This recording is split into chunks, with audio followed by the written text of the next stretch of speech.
1 hectare is equal to क्या होगा? कई लोग कमेंट करके पूछते रहते हैं कि भाई 1 हेक्टेयर जो जमीन है वो कितना होता है, कितना फीट लंबा कितना फीट चौड़ा रहेगा कि वो जमीन 1 हेक्टेयर का हो जाएगा, 1 हेक्टेयर बराबर कितना डिसमिल होता है, 1 हेक्टेयर बराबर कितना एकड़ होता है। ये कई लोग जो है कमेंट करके पूछते हैं। मुझे उम्मीद है अगर इस वीडियो को आप देखेंगे तो कन्फ्यूजन आपका एकदम दूर होने वाला है, क्योंकि भाई जो खतियान होता है ना, खतियान में भी लिखा रहता है कुछ इस तरह से 0.2836 इतना हेक्टेयर। क्लियर? अब इस चीज को कई लोग जो है ना डिसमिल में जानना चाहते हैं कि भाई ये डिसमिल में कितना होगा, तो ये सारी चीज क्लियर हो जाएगी दोस्तों, चिंता आपको नहीं करना है। ठीक है? धूर कट्ठा बीघा भी जानना चाहते हैं तो वो भी कोई बड़ा चीज नहीं है, इसको समझिए वो भी समझ जाएंगे। क्लियर?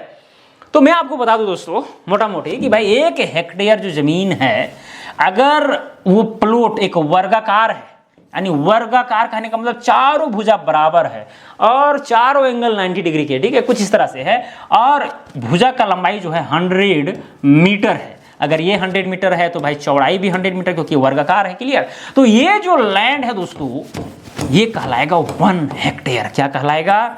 ये कहलाएगा 1 हेक्टेयर। 100 मीटर कहने का मतलब क्या हुआ? 328 फीट। 328 फीट। कई लोग को मीटर में समझ में नहीं आता है, फीलिंग नहीं होता है, तो फीट में देख लीजिए 328 फीट, 328 फीट, क्योंकि भाई 1 मीटर में होता है 3.28 फीट, तो 100 से गुना करेंगे तो 328 हो जाएगा, है कि नहीं?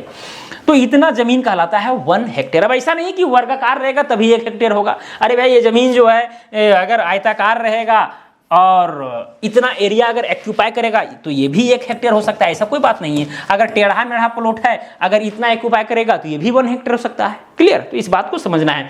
तो ऐसा हम नहीं कह सकते कि भाई इतना लंबाई और चौड़ाई वाला ही प्लॉट जो है 1 हेक्टेयर का होगा, ऐसा कुछ नहीं है। टेढ़ा मेढ़ा प्लॉट का भी एरिया 1 हेक्टेयर हो सकता है। कई लोग कंफ्यूज करते हैं, ठीक है, जो कि एकदम क्या बोले मजाक वाली चीज है। चलिए, तो कोई भी जमीन किसी भी शेप का रहे वो 1 हेक्टेयर हो सकता है अगर उसका क्षेत्रफल 10,000 मीटर स्क्वायर रहे। क्लियर? तो आपको यहां पर एक बात ध्यान में रखना होगा कि 1 हेक्टेयर का जो वैल्यू है दोस्तों वो क्या होता है? 10,000 मीटर स्क्वायर होता है। बस इसको आप ध्यान में रख लें, इसी से सारा डेरिवेशन आपका हो जाएगा। अरे भाई कहां चले जाते हो, साथ में रहो, साथ में चलिए। 10,000 मीटर स्क्वायर, तो यहां पर भी देख सकते हैं वर्गाकार ये प्लॉट है, ठीक है। 100 मीटर 100 मीटर दोनों को गुना करेंगे तो 10,000 मीटर स्क्वायर आएगा। सिंपल सी बात है। अब इस चीज को आप जो है फीट स्क्वायर में कन्वर्ट कर लीजिए, 328 गुना 328 से कर लीजिए तो आपको फीट स्क्वायर मिल जाएगा, है कि नहीं? तो 10,000 मीटर स्क्वायर में अगर याद है तो भाई फीट में बदलिए, गज में बदलिए, हाथ में बदलिए, बित्ता में, इंच में, जिसमें बदलना है बदल सकते हैं, वो आपके ऊपर है। क्लियर? समझ में आ रही है ना? कोई दिक्कत नहीं है ना?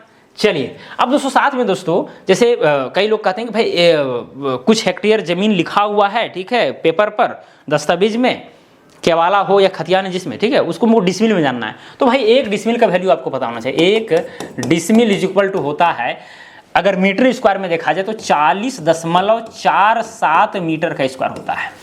दोनों का वैल्यू मीटर स्क्वायर में पता होना चाहिए, दोनों का सेम यूनिट में, ठीक है। ये हेक्टेयर का, ये क्षेत्रफल का इकाई है कि भाई इतना बड़ा जमीन रहेगा ना तो उसको 1 हेक्टेयर बोला जाएगा, इतना बड़ा जमीन रहेगा ना उसको 1 एकड़ बोला जाएगा, इतना छोटा जमीन रहेगा ना उसको 1 डिसमिल बोला जाएगा। वही चीज है, एक स्पेसिफिक एरिया को एक स्पेसिफिक नाम दे दिया गया है हेक्टेयर, ठीक है, ऐसा कुछ नहीं है। क्लियर है?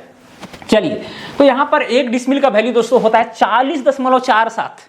अब उतना छोटा 1 हेक्टेयर का वैल्यू इतना, तो भाई 1 हेक्टेयर में कितना डिसमिल होगा, ये कैसे निकलेगा? तो कुछ नहीं, चूंकि हम लोग जानते हैं कि भैया 40.47 मीटर स्क्वायर में हो रहा है, ठीक है, 1 डिसमिल, यही वाला चीज नीचे लिखे हैं, बस इधर इसको उधर कर दिए, ठीक है।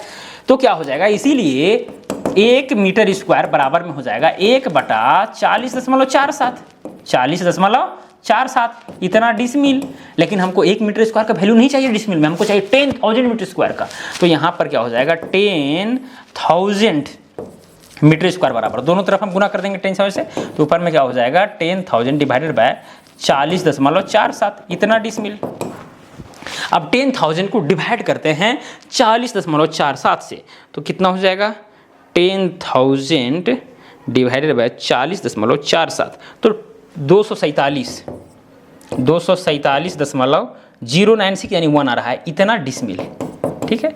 तो ये सारी चीज़ें, हालांकि मैं कई बार वीडियो ये सब बना चुका हूँ, लेकिन इसी तरह से जो दोस्तों यहाँ पर हम लोग निकालते हैं, इसमें कोई भी किसी तरह का कन्फ्यूजन नहीं होना चाहिए, किसी भी तरह कन्फ्यूजन का यहाँ पर बात ही नहीं है। अब यहाँ पर जो खतियान में लिखा रहता है, खतियान में कुछ इस तरह से लिखा रहता है, खतियान में क्या लिखा रहता है, कुछ इस तरह से लिखा हुआ रहेगा, जैसे 0.4926 इस तरह से, इतना हेक्टेयर लिखा हुआ है। अब इस चीज़ को चाहते हैं कि भाई ये डिसमिल में कितना होगा, तो कुछ नहीं, आपको पता है कि 1 हेक्टेयर में होता है इतना डिसमिल, ठीक है, तो उतना से गुना कर दीजिए, यानी कि कुल मिलाकर के यहाँ पर 0.49, ठीक है, 26 गुना कितना हो जाएगा, 247.1 से उतना डिसमिल आ जाएगा। चलिए गुना भी कर देते हैं आपको, ठीक है, आपको गुना नहीं करेंगे, ठीक है, इसको गुना कर रहे हैं, कितना है 247 गुना हो जाएगा 247.1 गुना हो जाएगा 0.4926, ठीक है, तो 121.721 आया,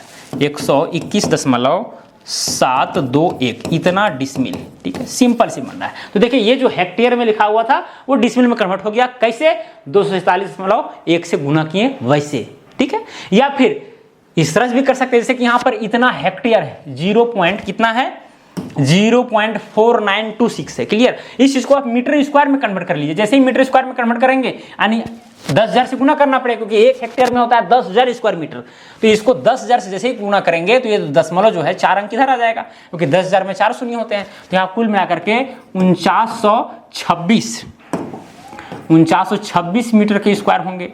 अब 4926 मीटर स्क्वायर को आप डिवाइड कर दीजिए, 4926 डिवाइडेड कर दीजिए कितना, 40.47 से, तो जैसे ही डिवाइड करेंगे दोस्तों तो ये डिसमिल में कन्वर्ट हो जाएगा। तो यहाँ पर देखिए डिवाइड करते हैं, 4926 कितना है, 4926 डिवाइडेड है 40.47, तो 121 फिर वही आ रहा है, यही चीज़, ठीक है, 719 के आसपास, तो वही आ जा रहा है 121.720 इतना डिसमिल, ठीक है। तो यहाँ पर एक वर्ग कड़ी का जो है अंतर आ रहा है, तो ये कैलकुलेशन में जो 0 पॉइंट कुछ आ रहा था उसके वजह से आ रहा है, ठीक है, 721 यहाँ पर 700, उससे कोई दिक्कत नहीं है, ठीक है। तो यहाँ पर 121 डिसमिल 720 वर्ग कड़ी जो आ रहा है वही क्या है, डिसमिल में वैल्यू है, ठीक है। तो ये सारी चीज़ें हैं, इसमें जो है किसी तरह का कन्फ्यूजन नहीं होना चाहिए दोस्तों, और मुझे उम्मीद है कि आप समझ रहे होंगे, ठीक है। अगर हेक्टेयर में जमीन लिखा हो उसको डायरेक्ट डिसमिल में कन्वर्ट करना है तो कुछ नहीं, 247.1 से गुना कर दीजिए, या फिर इस चीज को मीटर स्क्वायर में कन्वर्ट करके 1 डिसमिल का जो वैल्यू आपको याद है 40.47 होता है मीटर स्क्वायर में, ठीक है, तो उससे डिवाइड कर दीजिए, तो वो भी है, ठीक है। जो तरीका आपको अच्छा लगे उससे आप कर सकते हैं, डिसमिल में कन्वर्ट कर सकते हैं। और इसी तरह से दोस्तों 1 हेक्टेयर में कितना बीघा होगा ये आपको निकालना है। तो भाई 1 बीघा का वैल्यू आपको पता होना चाहिए। मान के चलिए कि भाई 1 बीघा में जो है, 1 बीघा में हो रहा है 3000 मीटर का स्क्वायर। तो कुछ नहीं करना है भाई, 1 हेक्टेयर का जो वैल्यू है 10,000, उसको डिवाइड कर देना है 3000 मीटर स्क्वायर से, तो निकल गया कि भाई 1 हेक्टेयर में कितना बीघा होगा। तो बहुत सिंपल है, इसमें कोई बड़ी चीज़ नहीं है दोस्तों, ठीक है। आपको क्या करना है, डिवाइड कर देना है, हेक्टेयर वाला जो वैल्यू है वो बीघा वाला वैल्यू से डिवाइड कर देना है, तो भाई 1 हेक्टेयर में कितना बीघा होगा निकल जाएगा। इस तरह से कट्ठा में, धूर में, धुरकी में, ये सब में निकाल सकते हैं। हालांकि मेरे इस चैनल पर बहुत सारे ऐसे वीडियो पड़े हुए हैं कि भाई आप वहाँ से देख सकते हैं। और रह गई बात कि अगर आपको बारीकी से ये सारी चीज़ें सीखनी है, अभी यहाँ पर तो मीटर स्क्वायर में केवल हम बताए हैं, फीट का स्क्वायर है, गज का स्क्वायर है, बीता का स्क्वायर है, कड़ी का स्क्वायर है, हाथ का स्क्वायर है, बहुत कुछ है भाई। कन्वर्सन, पूरा यूनिट कन्वर्सन, एकदम पानी पानी, तार बतार, ठीक है, एकदम सीखना है, जमीन नापने के लिए सीखना है, एकदम ग्राउंड पर प्रैक्टिकल के साथ, सर्टिफिकेट भी लेना है। तो भाई आपको जीनियस मेकर ऐप को डाउनलोड करना पड़ेगा। जीनियस मेकर नाम का ऐप है जो आपको प्ले स्टोर में मिल जाएगा, डाउनलोड कीजिए, मोबाइल नंबर से लॉगिन कीजिए, वहाँ पर कोर्स आपको दिखेगा। 3 कोर्स हमारे यहाँ चलता है, 3 मंथ का, 6 मंथ का, 1 ईयर का। आप किसी में भी जुड़ करके जो है आप अमीन का कोर्स कर सकते हैं। ये सब आपको पानी पानी जैसा लगेगा, एकदम बच्चों जैसा लगेगा, ठीक है। अगर केवल आपको ग्राउंड पर अमीन का काम करना है, ठीक है, जो गांव घर में जो अमीन का काम करते हैं वही काम करना है, तो 3 महीना वाला कोर्स काफ़ी है। अगर 6 महीना वाला करते हैं तो ऑटो कैड वगैरह सिखाया जाएगा, यानी कंप्यूटर में आप नक्शा ट्रेसिंग वगैरह करके ये कर सकते हैं। अगर 1 ईयर वाला में ज्वाइन करते हैं तो भाई टोटल स्टेशन ये सब का भी जो है सो आपका इंट्रोडक्शन दिया जाएगा, क्लियर। तो ये सारी चीज़ें हैं जिसमें आपको जुड़ना है, जुड़ सकते हैं, और ये सारा कोई बड़ा चीज़ नहीं है, क्लियर। चलिए दोस्तों, मुझे उम्मीद है ये वीडियो आपको अच्छा लगा होगा। अच्छा लगा वीडियो को लाइक कीजिए, चैनल पर नए हैं तो चैनल को सब्सक्राइब कीजिए। आज के लिए इतना ही, अब मिलेंगे अगला वीडियो में। जय हिंद, जय भारत।